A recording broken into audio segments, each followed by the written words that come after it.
இந்த கூலிக்கு நிறைய மிக்ஸ்டான ரிவ்யூஸ் வருது. நீங்களே பார்த்துருப்பீங்க சோஷியல் மீடியா பக்கத்தில். கணேஷ், திரும்பவும் நான் சொல்கிறேன், நான் I am not responsible for any review. And கூலிக்கான எதிர்பார்ப்பு ரொம்பவே அதிகமாக இருந்தது சார். ஸோ அந்த எதிர்பார்ப்பை மக்கள் மத்தியில் கூலி பூர்த்தி பண்ணியிருக்கா? நீங்கள் மறுபடியும் அந்த ரிவ்யூக்கு தான் வர்றீங்க. இல்லை சார், அந்த சப்ஜெக்டில் நான் வரவே மாட்டேன். ஓகே. இதுக்கு முன்னாடி ரஜினி அவங்களுடைய படங்கள் இல்லையா, ஸோ அந்த படத்தை விட கூலி கிடைச்ச ஓப்பனிங் பெருசாக இருக்குன்னு நினைக்கிறேன். ஓப்பனிங் பெருசாக இருக்கு.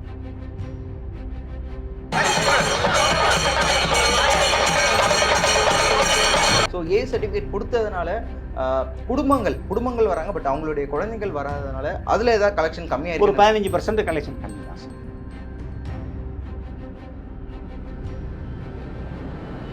சரி, இப்போ அடுத்த பெரிய படம் அப்படின்னு பார்க்கும்போது சிவகார்த்திகேயன் அவர்களுடைய மதராசி சொல்லியிருக்காங்க, ஏஆர் முருகதாஸ். அண்ட் இந்த 2 வாரத்துக்குள்ள படம் பெரிய படம் வருது அப்படின்னும் போது கூலியோட ஒரு லாங் ரன் வந்து கம்மியாயிடும்னு நினைக்கிறீங்களா? தமிழ் ஆடியன்ஸ், தமிழ் இண்டஸ்ட்ரியில் கூலி will be the 1000 crore club அப்படின்ற மாதிரி சொல்லிட்டு இருக்காங்க. அது நடக்க வாய்ப்பு இல்லை? உங்களுடைய கணிப்பு அந்த மாதிரி எதாவது இருக்காது? என்கிட்ட எந்த கணிப்புமே இல்லை sir. First day first show ticket ப்ரைஸே நார்மல் ப்ரைஸை விட ஒரு 10 times விற்கிறா, கிட்டத்தட்ட 4000 2000 வரைக்கும் விற்கிறாங்க. அதை பற்றி அது அவங்க கூட வச்சு ஜென்ரலாக விற்கிறதுங்கிறது ஒரு ஜென்ரலான ஒரு இயற்கையான ஒரு நடைமுறை உள்ளது. அதுக்கு நம்ம எப்படி சார் அதை தடை செய்யும்? பட் ஆனால் விமர்சனம்ன்றது ஒரு தியேட்டர் ஓனர் எப்படி பார்க்குறீங்க? ஒரு விமர்சனம் எப்படி இருக்குன்னு. விமர்சனம்ங்கிறது ஒரு ஆடட் கிளாமர் சார். ஒரு நல்லா இல்லாத படத்தை எவ்வளோ பெரிய விமர்சனத்தினாலையும் ஓட்டிட முடியாது. நல்லா இருக்கிற படத்தை ஓடாமல் பண்ணிடவும் முடியாது. ஸோ அது வந்து ஒரு 5 to 10% அந்த வசூலை கூட பண்ணும், இல்லை குறைச்சி பண்ணும், அவ்வளோதான் விஷயம். கூலி ஹிட்டா ஃப்ளாப்பா சார்? படத்தினுடைய பேஸ் வந்து கதை தான் சார். கதை நல்லா இருக்கணும் சார். கதை நல்லா இருந்தால் எந்த ஒரு சின்ன நடிகர் நடிச்சிருந்தாலும் அந்த படம் வந்து வெற்றி அடையும். கதை நல்லா இல்லைன்னு சொன்னால் எந்த நடிகர் நடிச்சிருந்தாலும் அந்த படம் தோல்வி அடையும். அதுக்கு நீங்கள் சொன்ன உதாரணம். ஆனால் ரஜினிகாந்த் அவர்களை எப்பயுமே தளபதி விஜய் அவர்கள் கூட கம்பேர் பண்ணிகிட்டே இருக்காங்க இல்லையா? ஸோ இவர் நம்பர் 1 அவர் நம்பர் 1. ஸோ இந்த காக்கா கழுகு கதை கூட நீங்கள் கேட்டிருப்பீங்க. ஸோ சார், நான் அதுக்குள்ளெல்லாம் போகிறதில்லை.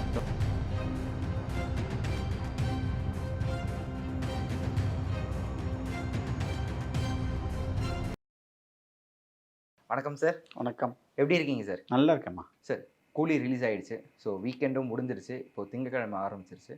கூலி என்னென்னலாம் ரெக்கார்ட் பண்ணிகிட்ருக்கு சார்? கூலி இந்த ஃபஸ்ட்டு 4 days ரொம்ப பெரிய அளவில் மிகப்பெரிய வசூலை ஈட்டியிருக்கு. என்னுடைய up to my source 93 crores Tamil Nadu cross for first 4 days. 93 crores. Okay sir. And கூலிக்கு நிறைய மிக்ஸ்டான ரிவ்யூஸ் வருது. நீங்களே பார்த்துருப்பீங்க சோஷியல் மீடியா பக்கத்தில். கணேஷ், திரும்பவும் நான் சொல்கிறேன், நான் I am not responsible for any review. Okay sir. You are asking collection, I will tell the collection. Okay sir. That is all. I M A theatre party. நான் வந்து இந்த ரிவ்யூஸை பற்றி எனக்கு அந்த சப்ஜெக்டுக்குள்ளேயே போக மாட்டேன். அது it is not my department. Okay sir. But ஆனால் அது ஏதாவது கலெக்ஷனையோ இல்லை வந்து தியேட்டருக்கு வர க்ரௌட் அப்படி இருந்ததுன்னா இவ்வளோ கலெக்ஷன் ஆகிருக்காதுல்ல. ஓகே, அதுக்காக தான் சார் கேட்குறேன். அந்த மாதிரி ஒரு பாதிப்பு அதில் ஏற்படுத்தி இருந்துன்னு சொன்னால் இவ்வளோ பெரிய கலெக்ஷன் ஆகிருக்காதுல்ல சார். இப்போ நீங்கள் சொன்னீங்க கலெக்ஷன் நல்லா பண்ணிகிட்டு இருக்கு இந்த 4 நாள். கலெக்ஷன் நம்பர் நான் தான் சொல்லிட்டேனே. அதான் சார். பட் ஆனால் ரிவ்யூஸ்லாம் வந்து பார்த்தீங்கன்னா ரொம்ப மிக்சடாக நெகட்டிவாலாம் வந்துட்டுருக்கு. அதை எப்படி பார்க்குறீங்க? திரும்பவும் சொல்கிறேன், எனக்கு ரிவ்யூஸ்க்கு எனக்கு சம்மந்தமே இல்லை. ரிவ்யூஸ் பண்ணக்கூடிய டிபார்ட்மெண்ட் வேறு டிபார்ட்மெண்ட். அதுக்கு தனி ஆட்கள் இருக்காங்க, அவங்க பண்ணுவாங்க. ப்ளஸ்ன்னு சொல்லுவாங்க, மைனஸ்ன்னு சொல்லுவாங்க. அது அவங்கவுங்களுடைய பார்வையில் ஒருத்தருக்கும் அந்த இது வந்து it may vary from person to person. எனக்கு ஒரு நல்ல விஷயமா படுறதுன்னு ஒருத்தருக்கு தப்பான விஷயமா படும். அதுக்கு எது சரின்றதுக்கு ஸ்கேலே கிடையாது. ஸோ அது அவருடைய பாயிண்ட் ஆஃப் வியூவில் அவர் சொல்கிறாரு. பட் என்னை பொறுத்த வரைக்கும் கலெக்ஷன் நல்லாயிருக்கு. கலெக்ஷன் பாயிண்டில் இட் இஸ் குட், அவ்வளோதான். Okay sir. Sir, Thursday, Friday, Saturday, Sunday தாண்டி இந்த மண்டே இந்த வீக்குக்கான புக்கிங்ஸ் எப்படி போயிட்டுருக்கு? இந்த புக்கிங் வந்து அவங்க அதாவது எப்படி சொல்கிறதுனா இந்த 4 நாள் உள்ள அளவுக்கான கலெக்ஷன்ஸ் வராது. எப்படி பார்த்தாலும் அது ஒரு 3 நாள் வந்து கண்டினியூஸ் ஹாலிடே.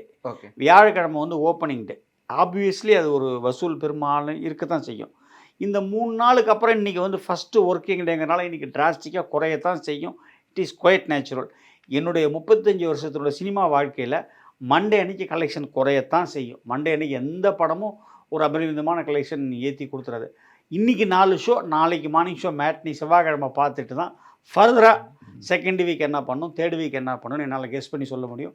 இப்போ இந்த நிமிஷத்தில் அதுக்கு உண்டான பதில் என்கிட்ட இல்லை. Okay sir. Sir apart from கூலி, இதுக்கு முன்னாடி ரஜினி அவங்களுடைய படங்கள் இருக்கு இல்லையா? ஸோ அந்த படத்தை விட கூலி கிடைச்ச ஓப்பனிங் பெருசாக இருக்குன்னு நினைக்கிறீங்களா? ஓப்பனிங் பெருசாக இருக்குது. ஏன் சார்? வசூல் நல்லா இருக்குது, அதனால பெருசாக இருக்குன்னு நான் சொல்கிறேன். Okay sir. வேற என்ன சொல்ல முடியும்? Okay sir. இப்போ வந்து கூலி வந்து சவுத் சைடு ஓகே சார். நார்த்தில் கூலி எப்படி பெர்ஃபார்மன்ஸ் பண்ணிட்டு இருக்குன்னு தெரிஞ்சுக்கலாமா? ஏன்னா நார்த் சைடில் வார் 2ம் ரிலீஸ் ஆயிருக்கு. நார்த்தில் பரவாயில்லன்னு சொன்னாங்க. ஓகே. பட் எனக்கு எக்ஸாக்ட் கலெக்ஷன் நம்பர்ஸ் ஃபிகர்ஸ்லாம் எனக்கு தெரியாது.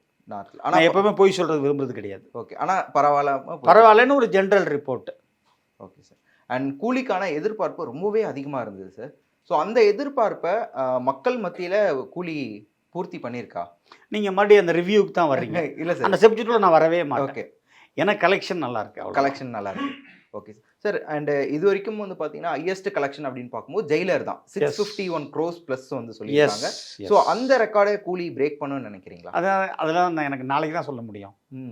இன்னைக்கு என்ன இருக்குது, இந்த ஃபஸ்ட்டு 4 days கலெக்ஷன் வந்து 93 கோடி ரூபான்றதை நான் சொல்லிட்டேன்.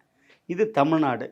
வேர்ல்டு வைடு வந்து அவங்க ப்ரொடக்ஷன் ஆஃபீஸ்லேருந்து 300 and something, ஏதோ 350 370 ஒரு நம்பர் போட்டு அவங்க இன்னைக்கு ஒரு இது போட்டிருக்காங்க. ஒரு 393 போட்டிருக்காங்க. ஸோ இந்த 650 கிராஸ் பண்ணுமா பண்ணலையாங்கிறது நம்ம நாளை கலெக்ஷன் வச்சு தான் பார்த்து தான் சொல்ல முடியும். Okay sir. இப்போ நான் என்ன சொன்னாலும் it is only a prediction.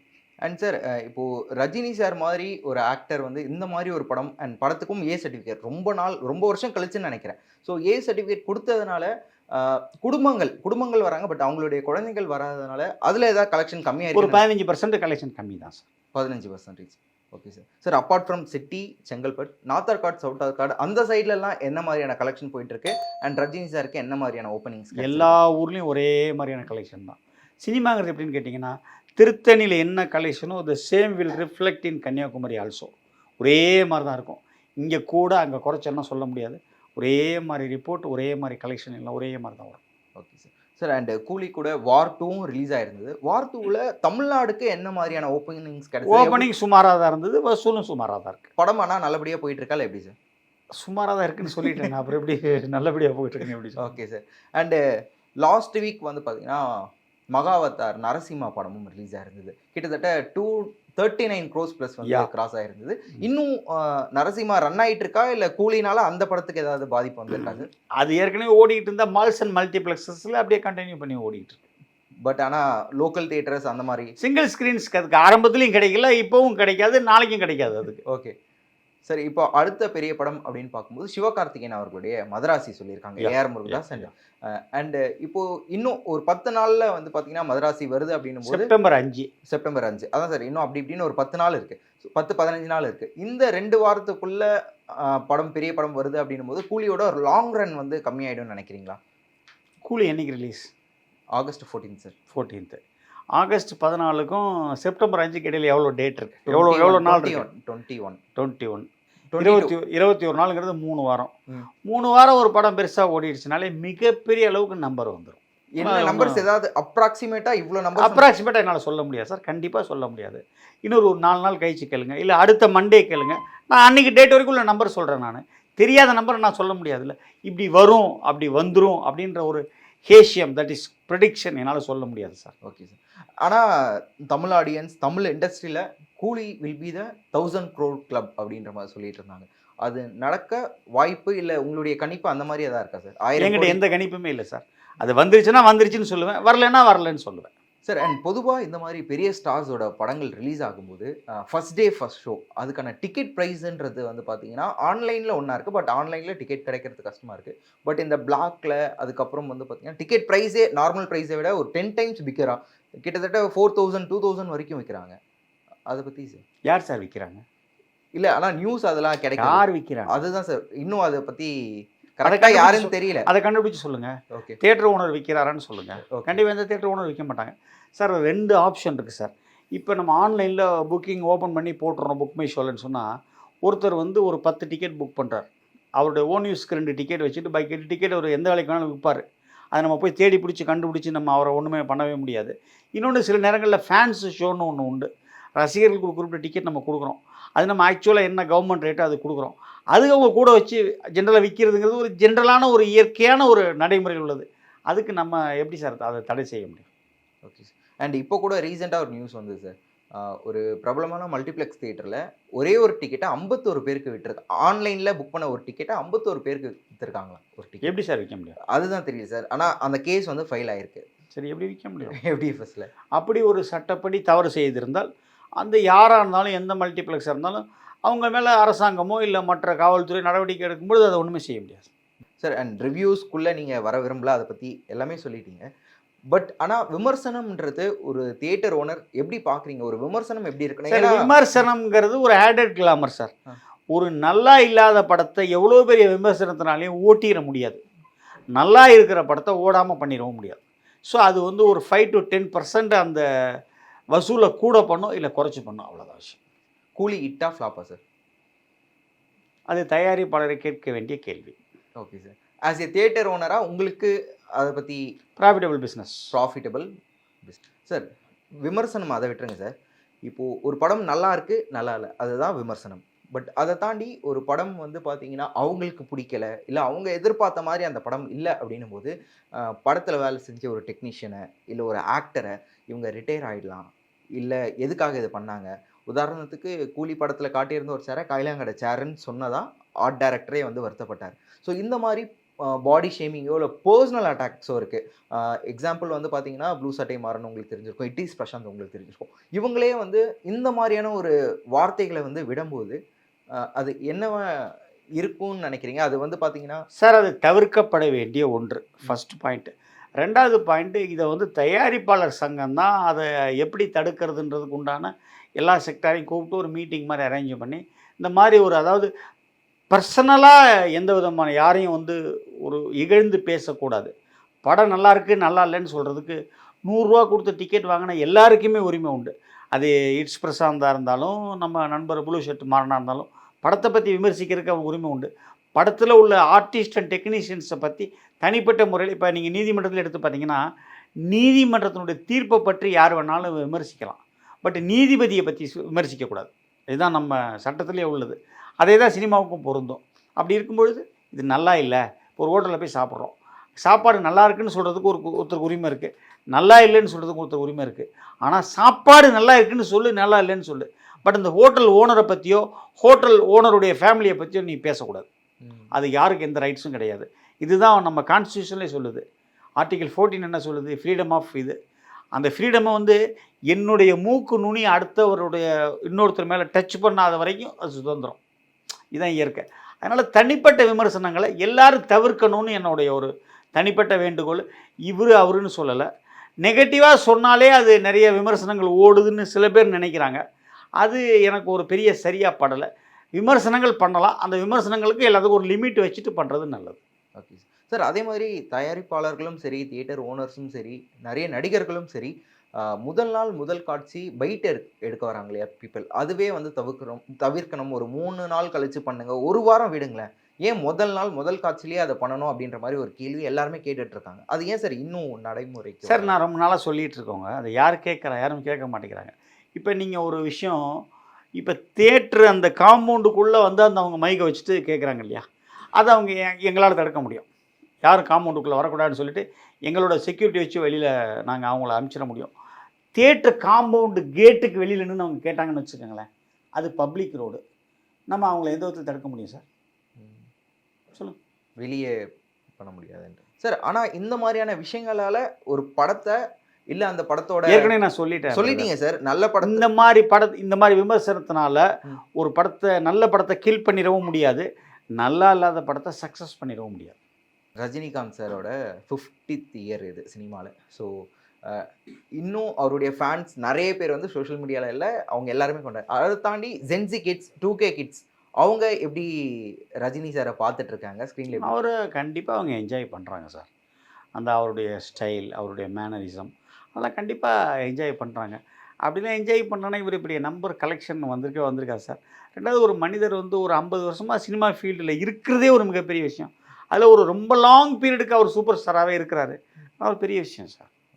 ஆனால் ரஜினிகாந்த் அவர்களை எப்பயுமே தளபதி விஜய் அவர்கள் கூட கம்பேர் பண்ணிகிட்டே இருக்காங்க இல்லையா? ஸோ இவர் நம்பர் 1, அவர் நம்பர் 1. ஸோ இந்த காக்கா கழுகு கதை கூட நீங்கள் கேட்டிருப்பீங்க. ஸோ சார் நான் அதுக்குள்ளெல்லாம் போகிறதில்ல. ஓகே. அது ரசிகர்களுடைய ஒரு ஜாலியான அவங்களுடைய ஒரு போராட்டம். அதை தவிர்க்கணும்னு ரொம்ப நாளாக நான் சோஷியல் மீடியாவில் கேட்டுட்ருக்கேன். நம்ம சொன்னால் யாருமே கேட்க மாட்டாங்க. அதனால் அதை நம்ம சொல்லாமல் விட்டுறது பெட்டர்.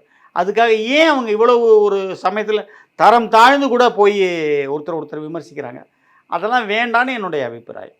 Okay sir. இப்போ கூலி நல்லபடியாக போயிட்டுருக்கு. 400 கோடிக்கு மேலே வசூல் வந்துருச்சு. ஸோ இன்னும் எவ்வளோ பண்ணணும்னு நமக்கு தெரியல. ஆனால் ரிவ்யூஸ்ன்னு இல்லை, பட் சொல்கிறேன், ஒரு பேச்சு வாக்கில் படம் வந்து இப்படி இருக்குது, எதிர்பார்த்த மாதிரி இல்லை அப்படின்ற மாதிரியான ஒரு பொதுவான கருத்து இருக்குது. ஸோ இந்த கருத்து தலைவர் அவர்களுடைய அடுத்த படம் ஜெயிலர் 2 இருக்கு இல்லையா? ஸோ அதை ஏதாவது வந்து அதோட ஐப்பையோ இல்லை வந்து பார்த்தீங்கன்னா எதிர்பார்ப்புகளையோ ஏதாவது கம்மி பண்ண வாய்ப்பு இருக்கா? அது அந்த படம் வரும்போது தான் சார் தெரியும். இன்றைக்கி டேட்டில் எதுவுமே சொல்ல முடியாது. இப்போ இந்த படத்தை பொறுத்த வரைக்கும் சன் பிக்சர்ஸ்க்கு ஒரு நம்பர் பட்ஜெட் இருந்தது. அந்த பட்ஜெட்டுக்கு மேலே ஓரளவுக்கு அவங்க கண்டிப்பாக லாபம் பண்ணிட்டாங்கங்கிற மாதிரி ஒரு எல்லாருக்கும் ஒரு பொதுவான செய்திகள் எல்லாருக்கும் வருது. ஸோ அவங்களுக்கு ஓரளவுக்கு ப்ராஃபிட்டில் இருக்காங்க. தியேட்டர்காரங்களுக்கு கண்டிப்பாக எந்த இடத்துலையுமே நஷ்டம் கிடையாது. லாபம் குறைவு, ஆனால் நஷ்டம் கிடையாது. அது உண்மை. விநியோகஸ்தரே இந்த படத்துக்கு கிடையாது. ஏன்னா த்ரூ அவுட்டு ரிலீஸ் வந்து ரெட் ஜெயிண்ட்டுக்கு சன் பிக்சர்ஸ்க்கு என்ன மாதிரி அண்டர்ஸ்டாண்டிங், என்ன அவங்களுடைய டேர்ம்ஸ் அண்ட் கண்டிஷன்ஸ் தெரியாது. ஸோ கண்டிப்பாக அவங்களுக்கும் நஷ்டம் வர வாய்ப்பு இல்லை. ஸோ இதே மாதிரி அடுத்த படமும் வந்ததுன்னா ஒரு மிகப்பெரிய ஒரு வெற்றியாக தான் இருக்கும். சார், இந்த ஓடிடி வந்ததுக்கப்புறம் தியேட்டருக்கு பெரிய ஆபத்து இருக்குது அப்படின்னு வந்து சொல்லியிருந்தாங்க. தியேட்டரில் சின்ன படங்கள்லாம் ஓடாது, பெரிய ஸ்டார்ஸ் படம் அந்த மாதிரியான வந்துட்டு இருந்த டைமில் தான் போன வருஷமும் நிறைய படம் வந்து டாடா, குட் நைட் அப்படின்னு சொல்லலாம். இந்த வருஷமும் எடுத்துக்கிட்டீங்கன்னா இது கருடன், அந்த மகாராஜா, லப்பர் பந்து, அதெல்லாம் பெரிய. அதே மாதிரி இந்த வருஷமும் எடுத்துக்கிட்டிங்கன்னா டூரிஸ்ட் ஃபேமிலி அந்த மாதிரி சின்ன படங்களுக்கும் தலைவி மிகப்பெரிய வெற்றி சார். ஸோ அந்த மாதிரியான ஆடியன்ஸ் வந்துட்டே தான் இருக்காங்க. ஸோ தியேட்டருக்கு வரத்துக்கான ஆடியன்ஸ் வந்து பார்த்திங்கன்னா அதிகரிச்சிருக்காங்க. அதை பற்றி என்ன நினைக்கிறீங்க? ரொம்ப நல்லதாக நினைக்கிறேன். அதாவது இந்த மாமன் படம் வந்துச்சு இல்லையா? மாமன் படத்துக்கு அப்புறம் தலைவிக்கு அப்புறம் ஒரு 2.5 மாதம் ஒரு பெரிய கேப்பு. எந்த படமுமே பெருசாக ஒன்றும் ஸ்கோர் பண்ணவே இல்லை. அப்போ ரொம்ப தியேட்டர் ஓனர்ஸ் வந்து அந்த எலக்ட்ரிசிட்டி பில்லு கட்டுறதுக்கும் சம்பளம் கொடுக்குறதுக்குமே ரொம்ப தடுமாற கண்டிஷனுக்கு ஆகிட்டாங்க. அந்த நேரத்தில் தலைவி வந்து அந்த ஒரு அவங்களுக்கு எல்லாருக்கும் ஒரு சின்ன ஒரு தெம்பு ஒன்றும் கவலைப்படாதீங்க, தியேட்டர்லாம் ஓடுன்ற மாதிரி ஒரு நம்பிக்கை. அதுக்கப்புறம் இந்த 4 டேஸு கூலி கலெக்ஷன் ஓரளவுக்கு இதை வச்சு நாங்கள் 2 மாதம் கொட்டாய் தள்ளுவோம். ஓகே. இந்த வருஷம் மிகப்பெரிய எதிர்பார்ப்புகளோட மிகப்பெரிய பட்ஜெட்டில் ரெடியான படங்கள் அப்படின்னு பார்த்தா விடாமுயற்சி, தக் லைஃப்னு சொல்லலாம். பட் இந்த 2 படங்களும் தியேட்டரில் எந்த அளவுக்கு போகலை அப்படின்றதும் நமக்கு தெரியும். ஸோ அந்த வகையில் கூலி வந்து பார்த்திங்கன்னா தியேட்டரை எந்த அளவுக்கு காப்பாற்றிருக்குன்னு நினைக்கிறீங்க? நான் முதலே சொல்லிட்டேனே, எங்களுக்கு லாபம் குறைவு, ஆனால் கண்டிப்பாக நஷ்டம் இல்லைன்னு நான் சொல்லிட்டேன். Okay sir. அதே மாதிரி இன்னொரு கருத்துக்களும் நிறைய இருக்குது. என்னென்னா வர வர நிறைய படங்களில், அதுவும் முக்கியமாக பெரிய ஸ்டார்ஸோட படங்களில் கதை கம்மியாயிடுச்சு, பெரிய பெரிய ஸ்டார் காஸ்ட் அதிகமாகிட்டாங்க. ஸோ இப்போது கூலியிலே எடுத்துக்கிட்டிங்கன்னா உபேந்திரா இருக்காரு, நாகார்ஜுன், இந்த மாதிரி பெரிய பெரிய ஸ்டார்ஸ்லாம் உள்ளே வந்துடுறாங்க, படமும் பெருசாகிடுது சார். பட் அதனால் ஒரு பெரிய அளவில் பலன் கிடைக்கும்னு நான் நினைக்கல சார். ஓகே. படத்தினுடைய பேஸ் வந்து கதை தான் சார். கதை நல்லா இருக்கணும் சார். கதை நல்லா இருந்தால் எந்த ஒரு சின்ன நடிகர் நடிச்சிருந்தாலும் அந்த படம் வந்து வெற்றி அடையும். கதை நல்லா இல்லைன்னு சொன்னால் எந்த நடிகர் நடிச்சிருந்தாலும் அந்த படம் தோல்வி அடையும். அதுக்கு நீங்கள் சொன்ன உதாரணங்கள். ரொம்ப நன்றி சார். உங்களுடைய நேரத்துக்கு நேரத்தை எங்களுக்காக கொடுத்து நிறைய விஷயங்கள் ஷேர் பண்ணிக்கிட்டீங்க. ஸோ இன்னொரு நேர்காணலில் சந்திக்கலாம் சார். கண்டிப்பாக.